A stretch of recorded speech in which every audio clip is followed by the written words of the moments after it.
Oi, gente, chegou a hora do nosso bate-papo. Passeio dos 50.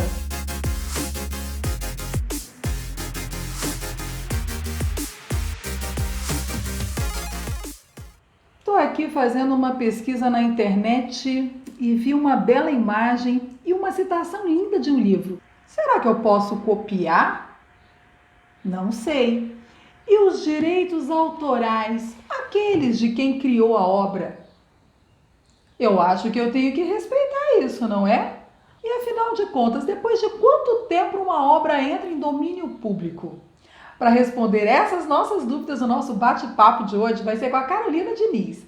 Ela que vai esclarecer tudo isso pra gente. Carol, obrigada por aceitar o nosso convite do canal Passeio de 50. Querida, eu que agradeço, é uma satisfação. Parabéns pelo canal, brilhante trabalho. Ai, obrigada. Brilhante é o seu, que já tem aí 2 livros publicados falando de direitos autorais. E quando a gente fala em direitos autorais, a gente pensa sempre na nossa época, nós que passamos dos 50, na nossa época de faculdade, que a gente copiava tudo que era livro. Só que direitos autorais é bem mais do que isso, né? É verdade. Primeiro uma coisa, assim, direito autoral está na vida de todo mundo. As pessoas não imaginam como essa matéria tangencia o advogado, o professor, a jornalista, o artista, o intérprete. Todo mundo ou consome obra intelectual, ou consome música, livro, artes visuais, filme, ou produz obra intelectual em alguma medida. Então, todos nós temos interesse nessa matéria, às vezes nem sabemos. Pandemia, então, foi a hora que a gente saiu enlouquecidamente no computador, que virou o nosso companheiro. E aí a gente se deparou com uma frasezinha que talvez você não tenha prestado atenção em casa, mas ela está lá. Essa obra tem direitos, pode ter direitos autorais. O que quer dizer isso, Carol? Quer dizer o seguinte, nem tudo que está disponibilizado na internet está livre, absolutamente livre de utilização, de exploração econômica. Significa que uma obra que foi veiculada na internet, ela teve necessariamente um autor, e esse autor, para liberar essa obra, ele tem que ter dado autorização. Então, nem tudo que nós consumimos na internet pode ser utilizado de uma forma sem autorização, sem fazer menção aos créditos devidos, e quem, inclusive, faz a distribuição, a exploração econômica desses conteúdos, são conteúdos de obras intelectuais, seja de filmes, de músicas na internet, inclusive tem a obrigação de fazer o repasse financeiro, o repasse econômico dessas obras. Os direitos autorais têm 2 dimensões, Madeleine. Tem a dimensão moral, então significa que toda vez que nós vamos utilizar uma obra intelectual alheia, nós temos que conferir os créditos, nós temos que respeitar a paternidade daquela obra. E também tem a questão econômica. Então, o autor da obra intelectual tem o direito a obter a contraprestação econômica da utilização da sua obra. É um direito à sua dignidade, ele vive da sua obra intelectual. Então, é um direito que, necessariamente, a partir da utilização, ele tem essas 2 dimensões, a moral e a econômica. E a internet, no primeiro momento, pareceu que tudo estava absolutamente livre. Então, é necessário que tenha essa cautela, quem for utilizar conteúdos que são veiculados na internet, tenha essa cautela de verificar se os conteúdos foram necessariamente autorizados ou não. Em época de pandemia, o que você muito bem disse, ficamos em casa, forçosamente, e consumimos substancialmente obras intelectuais. As plataformas de streaming, ok, muitos filmes, principalmente, foram licenciados, foram autorizados. Eu nunca vejo ninguém falar obra de tal, a não ser na profissão, porque vocês sabem, eu sou jornalista e a gente sempre coloca isso. Fora isso, eu não vejo muito ninguém citando de quem é a obra, imagens de tal. E aí, essas pessoas, assim, no uso mais doméstico, todas estão cometendo falhas e todas podem ser penalizadas, pagar multas. Como fica exatamente? Tem um tempo mínimo? Ou seja, eu vou colocar música, mas eu vou colocar só a parte instrumental. Essa é a pergunta do dia. o conteúdo que é veiculado em rede social é protegido pelos direitos autorais? Essa é a pergunta que todos me fazem. Não incide proteção dos direitos autorais se você for utilizar uma obra intelectual para fins de proteção, para fins de comprovação de um processo judicial, um processo administrativo, se for uma festa na sua casa, num ambiente pequeno, se for utilizado por pessoas com deficiências visuais. Então, existem exceções e limitações. Porém, não existe essa previsão específica de exceções e limitações para a utilização de obras intelectuais em redes sociais. O que isso quer dizer? Que aquilo que foi utilizado em rede social, quem utilizar uma obra, vamos supor, uma fotografia, é muito comum, utilizar uma fotografia em rede social, é importante que tenha cautela de verificar se o autor, quem é o autor daquela fotografia? Primeira coisa, para conferir esses créditos, porque de fato é o que você falou, pouca gente faz isso. E se esse autor disponibilizou essa fotografia para ser utilizada. Em relação à música, a legislação brasileira não determinou um tempo específico que pode ser utilizado para você veicular um determinado conteúdo na internet. Então, existe uma previsão na lei de pequenos trechos, então é possível utilizar pequenos trechos, mas não há definição de pequenos trechos. Então, pois é. Pequeno trecho, para mim, pode ser 10 minutos, pode ser 2, pode ser 30 segundos. Nos Estados Unidos, por exemplo, são segundos, né? Então, isso é muito sensível. O que eu sempre falo é, procurem sempre conferir os créditos e procurem saber se aquela obra está disponível para ser veiculada. No caso de uma música, use por alguns segundos, veicule por alguns segundos, porque, na realidade, a ideia é comprovar sua boa-fé enquanto utilizador daquela música. Recentemente, houve a situação de uma música de um autor australiano que foi veiculado numa determinada situação, até dentro da Administração Pública Federal do Brasil, e ele se insurgiu, ele falou, eu não quero que a minha música seja veiculada. Agora, quando a gente fala dessa educação, o simples fato de alguém usar a obra alheia sem dar o nome, dar o crédito, que a gente chama de dar crédito, sem dar o crédito, né, não citando a fonte, enfim, não pagando por esse direito, para o uso desse direito. Simplesmente o fato da pessoa se sentir ofendida e pedir para retirar aquela obra daquele determinado espaço, simplesmente essa retirada, isso já não incide um crime? Já fala, não sabia, desculpa, tirei, pronto, acabou?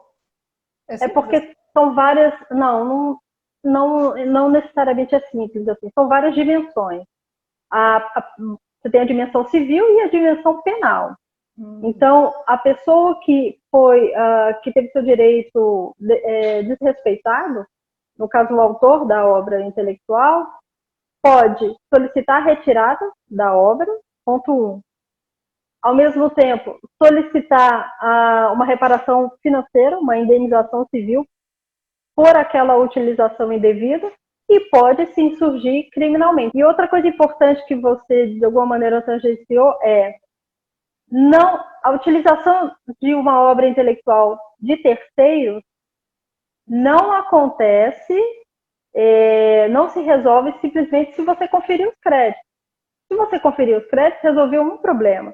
Mas você tem que ver, por isso que eu tenho insistido, você tem que verificar se aquela obra está disponível, está em domínio público, se o autor cedeu em Creative Commons, enfim, em alguma licença gratuita, porque caso contrário, você também vai ter que pagar para o autor por aquela exploração econômica, por aquele uso. Isso tem uma série de modalidades de usos, de condições.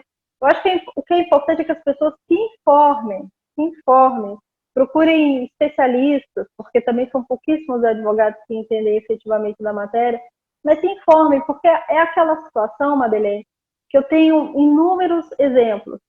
É aquela situação que pode não gerar nenhum tipo de dor de cabeça, às vezes o usuário, o consumidor está imbuído de boa-fé, é uma pessoa que definitivamente não quer gerar prejuízo ao criador, mas cria-se uma dor de cabeça imensa. Nos últimos 2 meses, eu tive 4 situações muito interessantes que eu fui procurada. Uma, veja como os direitos autorais tangenciam e a propriedade intelectual tangencia a vida da gente. Uma foi uma cantora, uma intérprete que contratou um produtor musical e teve problemas em relação ao contrato e a música dela não tinha sido registrada e o produtor começou a explorar, criou obras derivadas. A outra foi uma médica, aí sai um pouco do direito autoral, vai para a patente, mas também a propriedade intelectual. A médica criou um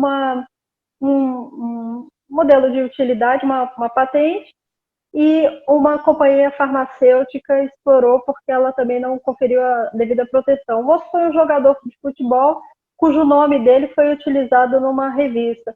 E a outra foi uma professora que criou um determinado material, um método material didático e um manual, e isso também foi explorado por outras pessoas. Então veja como isso tangencia a vida da gente em vários níveis, certo? E agora, a utilização indevida de uma invenção, de uma obra intelectual, vai desde o cidadão, desde nós, até organizações estruturadas para utilizar e explorar economicamente essas obras intelectuais.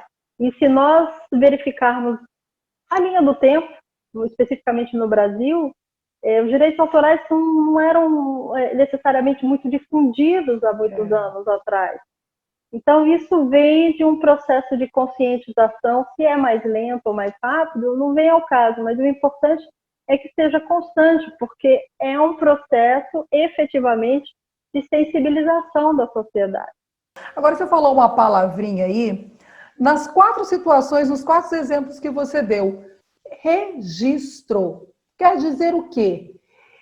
Eu posso ser prejudicada se eu não registrar uma obra, se eu não registrar uma marca, se eu não patentear uma descoberta, enfim. O registro que você está se referindo é exatamente esse? O registro é uma prova importantíssima. Para fins de propriedade intelectual, o registro tem uma relevância adicional em relação a outras áreas jurídicas. Agora, sem querer ser muito técnica, mas já sendo um pouquinho, não tem como fugir, a propriedade intelectual é um universo, e dentro dessa propriedade, dentro desse universo, existe uma divisão, direitos autorais e propriedade industrial. Para os direitos autorais, o registro, ele não é imprescindível, ele não é o que a gente chama, ele é apenas declaratório, ele só declara que aquele direito existe. Mas ele é uma prova importantíssima. Por quê? Porque ele demonstra anterioridade, certo? Ele vai demonstrar que aquela pessoa, ela criou aquela prova, aquela obra intelectual antes de alguém que está utilizando indevidamente aquela obra. Isso faz uma diferença profunda na hora de instruir um processo judicial ou um processo administrativo. Por outro lado, ainda dentro desse grande universo da propriedade intelectual, nós temos a propriedade industrial, que é aquela outra ramificação. Na propriedade industrial, nós temos patente, marcas, indicação geográfica e desenho industrial. Para esses institutos, o registro ele é fundamental. Você efetivamente só tem direito a proteger a sua invenção, a sua criação, se você tiver o registro. Mas, mesmo assim, mesmo o registro tendo naturezas jurídicas diferentes, o registro para fins de propriedade intelectual é muito importante e é uma questão também de cultura, é uma questão também de educação, porque o que acontece é que, principalmente o artista, que tem uma obra protegida pelos direitos autorais, normalmente ele está tão envolvido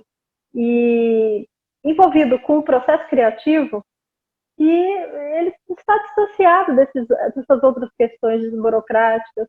Mas na hora que acontece, que a obra intelectual dele é apropriada indevidamente, na ausência do registro fica muito mais difícil, porque você vai ter que ir atrás da testemunha. Teve o caso de uma artista em Trancoso, ficou muito famoso, foi muito veiculado, que ela tinha ela desenvolvia há anos, morava há anos em Frankfurt, desenvolvia um tipo de biquíni específico. Então era um determinado desenho, a comunidade toda conhecia, todo mundo sabia que era dela. Depois de algum tempo foi descoberto que esse mesmo biquíni estava sendo explorado por uma designer estrangeira e foi descoberto nos Estados Unidos, enfim. Se ela tivesse o registro, seria muito mais fácil de instruir a prova processual. Agora, Carol, me fala uma coisa, esses dias eu fiz uma publicação nas redes sociais, já sabendo que podia, e citei um trecho do Pequeno Príncipe. E aí, eu acho que foi até você que comentou lá assim, essa obra já está liberada. E você acabou de falar isso aqui também. Isso quer dizer o quê? Que uma obra de muito tempo eu posso citar? E que tempo é esse? Isso é interessante, porque os direitos autorais, a gente sempre tem que pensar os direitos autorais como um direito monopolístico, o direito do exclusivo, o direito do privado. Ok. O autor tem esse direito durante um tempo, é um determinado prazo, são 70 anos, que é o previsto pela lei. Então, são 70 anos a partir de 1º de janeiro ao ano subsequente à morte do autor. Então, o autor, vamos supor, faleceu 15 de agosto. A partir de 1º de janeiro, os direitos relacionados à sua criação serão estendidos por 70 anos aos seus sucessores, conforme a sucessão civil prevista no Brasil. Então, assim, por mais que os direitos autorais tenham essa natureza do exclusivo, do privativo, do monopólio, da prerrogativa do monopólio ao autor, chega um momento que isso não poderia ser eterno. Por quê? Porque a sociedade, por outro lado, tem que ter acesso à informação, à cultura e à educação. Então, trata-se de um sistema que se retroalimenta, um sistema que idealmente se alimenta. A pessoa, o criador, cria uma obra, durante alguns anos, essa pessoa terá a prerrogativa de autorizar a exploração econômica da sua obra. Ultrapassado esse período previsto em lei, essa obra entra em domínio público, que é o que a gente chama. Então, a sociedade poderá acessar essa obra para exatamente poder retroalimentar esse processo criativo da humanidade. Eu lembro que, logo em seguida, quando a obra do Pequeno Príncipe ingressou em domínio público, como foi o caso das obras de Monteiro Lobato, muitas pessoas jurídicas que têm interesse de adaptar para o teatro, traduzir, fazer uma série de outras utilizações econômicas, ficam de olho, porque aí ingressou em domínio público, é possível fazer essa exploração econômica sem solicitar autorização. Porém, em relação aos direitos morais, especificamente em relação ao direito à paternidade, ou seja, em relação a quem criou, para toda a eternidade nós temos obrigação de conferir os créditos. Sim. Então, Shakespeare sempre será autor de suas obras. Pode passar 1000 anos. Monteiro Lobato sempre será autor de suas obras. Então, nós podemos utilizar, explorar economicamente, mas nós temos que conferir os créditos aos autores. Ai, fica até feio, né? Imagina, a pessoa coloca lá como se fosse dela uma frase. Nossa, que feio! Acho que não é só moral, não. Acho que isso dá uma vergonhazinha alheia. Agora, conta aqui pra mim. Você não tá no Brasil, não, né, Carol? Tô não, eu tô aqui em Portugal. Olha isso, gente. Tô em Lisboa, tô estudando, tô trabalhando. Atualmente eu sou consultora da ONU, mas estou sempre em direitos autorais. Mas estou sempre envolvida com a matéria. Vai sair um projeto muito bacana agora com o Tribunal de Contas da União, manual de direitos autorais. Olha, que legal! Uma coisa bacana para quem gosta da matéria, Madeleine, são os cursos que a Organização Mundial de Propriedade Intelectual, que é uma agência da ONU, disponibiliza gratuitamente. Agora, inclusive, nós vamos iniciar a última edição desse ano. Então, é uma fonte de conhecimento bem interessante, com qualidade, acontece 4 vezes ao ano e gratuito. Então, é bem bacana. Nossa, com Eu tô aqui, certeza. eu tô aqui, mas eu tô aqui, eu tô aqui, mas eu tô aí também. Então, Bom! E aí a gente sabe que ela está fazendo um sacrifíciozinho para falar com a gente nesse horário, porque lá já é noite. Agora, Carol, vem cá. A gente já falou de tempo de uso, a gente já falou essa questão de poder usar a música, pelo menos vamos ser, né? Ter um pouco a questão moral de citar a fonte, de quem é e tal. Agora, e quando a gente está falando de um nome meio feio, mas que eu acho que dá tempo da gente falar, de pirataria, hein? Eu acho que pirataria. isso não é nem de. Acho que já fugiu o direito autoral. Já... O que acontece quando a gente fala de pirataria? O negócio já é crime, né? É crime, e a pirataria tem várias também dimensões, sabe, Madeleine? Porque tem desde, a gente volta àquela questão, tem desde o cidadão que às vezes nem sabe que está consumindo um, um filme pirata. Muitas pessoas me perguntam, tudo que está no YouTube está disponibilizado? Todo filme que está no YouTube foi autorizado pelo autor? Não. Tem muito filme que está no YouTube e é um filme pirata, mas o consumidor não sabe. Então, existe desde aquela pessoa física que não está imbuída de má fé, mas que acaba consumindo e fomentando esse universo pirata, até organizações, pessoas jurídicas, estruturadas com essa finalidade. E, de fato, a pirataria tem previsão no Código Penal, tem previsão na Lei 9.610 de 98, que é a Lei dos Direitos Autorais. A pirataria é algo que não só precisa ser combatida sob o ponto de vista repressivo, mas também precisa ser fortemente objeto de, novamente, a gente já falou essa palavra várias vezes, de educação. Educação.